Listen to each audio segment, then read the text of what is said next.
안녕하세요. 상도선교회교회 권바울 목사입니다. 주님의 평안이 우리 성도님들과 늘 함께 하시기 바랍니다. 그렇게 두껍던 성경책도 이제 얼마 남지 않았는데요.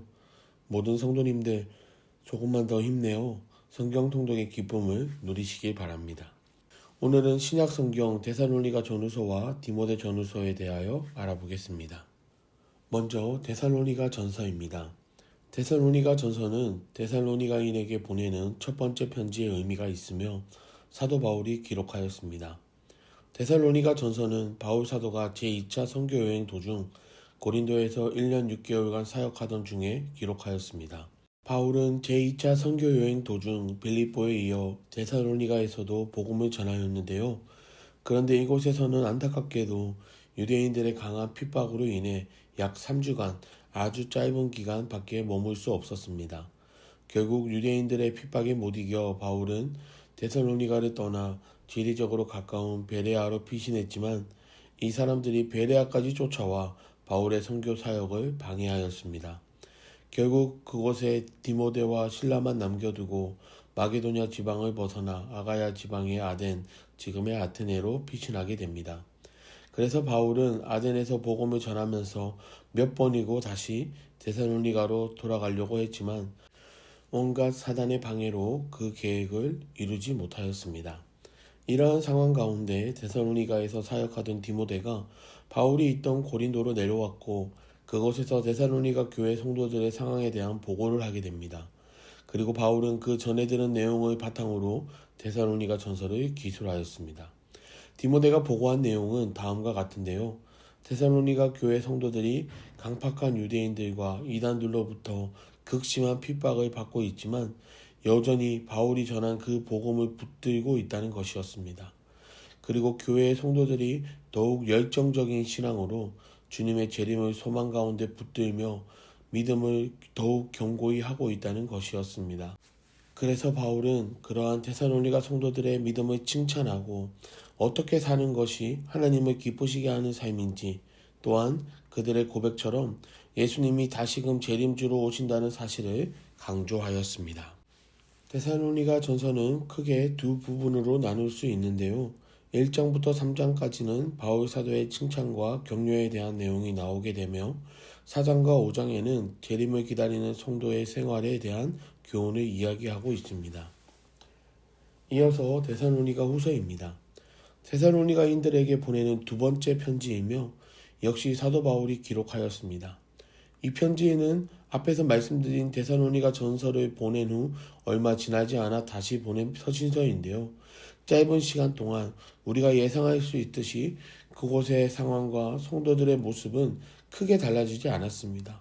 어려움 가운데에도 극심한 핍박과 위협 가운데에도 주님의 재림을 기다리며 그들은 신실하게 믿음을 지켰습니다.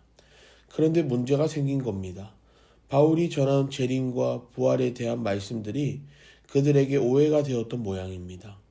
예수님의 재림의 시기를 시간적으로 곧 임하시는 거구나 이렇게 오해해서 자신들의 생업을 포기하고 일상생활의 일들을 뒤로한 채 무질서하고 게으르게 재림의 때만 기다린 것입니다. 그래서 바울 사도는 주님의 재림과 부활에 대한 일부 성도들의 잘못된 오해를 해소시키고 주님의 재림 때까지 성실하고 근면하게 살도록 권면하였습니다. 데살로니가 후서는 크게 세 부분으로 나눌 수 있는데요. 1장은 환난에 대한 성도들을 격려하는 내용이고요.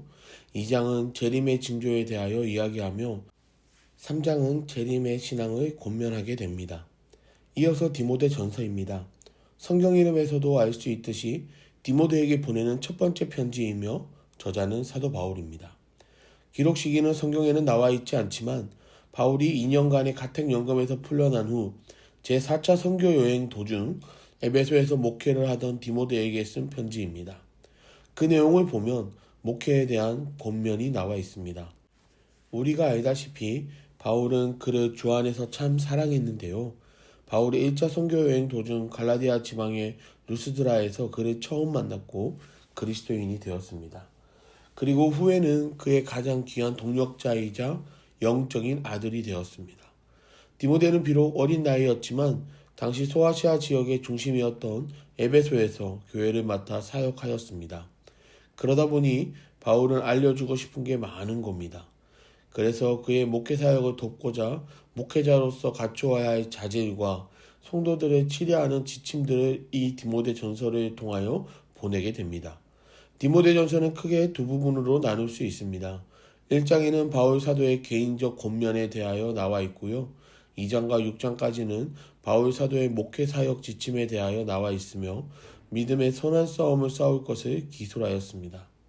마지막으로 디모데후서입니다. 디모데후서는 에베소에서 사역하는 디모데에게 보내는 두 번째 편지인데요. 디모데후서를 기록할 당시 디모데 전서를 보냈던 이전과는 너무나 상황이 달라져 있었습니다.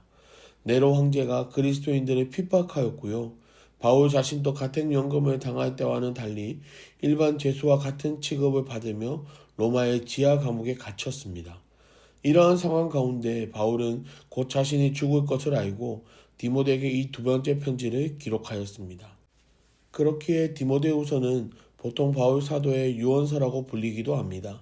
그래서 전체적인 분위기를 보면 디모데를 만나고자 하는 간절함이 느껴지며 자신이 끝까지 믿음을 지킴으로 인해 받을 승리의 면류관을 확신하고 있습니다. 디모데후서는 크게 두 부분으로 나눌 수 있습니다. 1장과 2장에는 복음 사수와 사역자의 자세에 대하여 이야기하고 있으며 3장과 4장에는 말세의 현상과 전도 명령에 대하여 기록하고 있습니다. 이제 이번 주는 에베소서부터 시작하여 빌립보서, 골로새서, 또한 오늘 우리가 함께 보았던 데살로니가 전후서, 디모데 전후서를 함께 읽도록 하겠습니다. 읽어야 할 성경이 많은 것 같지만 길지 않기에 쉽게 읽으실 수 있을 거라 생각합니다. 늘 주 안에서 강건하시고요. 이번 한 주도 말씀과 함께 승리하시길 바랍니다. 감사드립니다.